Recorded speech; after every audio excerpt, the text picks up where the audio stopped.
To you, O Lord, I lift up my soul. In you I trust, O my God.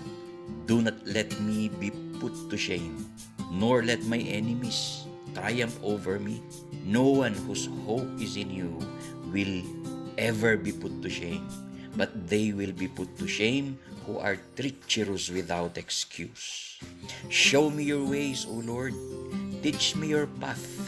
Guide me in your truth and teach me.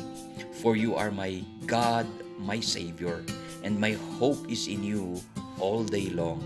Remember, O Lord, your great mercy and love, for you are from of old. Remember not the sins of my youth and my rebellious ways.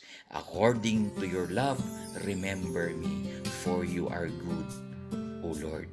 Rugyan tayo ti aldaw nga ti Apo, ti umuna nga makasarita, nga isut agturay, ti kapanunutan ken kararwa, ket palubosan tayo nga agti magsuna.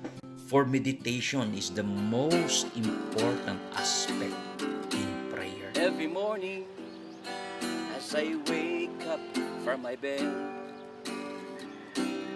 it's so early, still have an aching head. I drank my coffee, spread butter on my bread.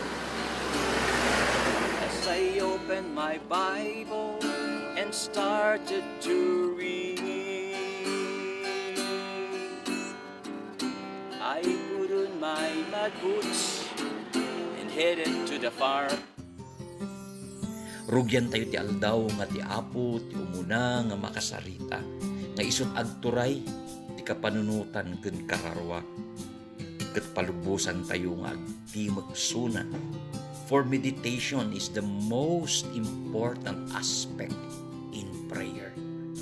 Ket itatag tayo amin nga plano ken kuana, addaman ti hantayo nga napagbaligyan idi kalman, ngem ita aguruuray ti baro nga namnama.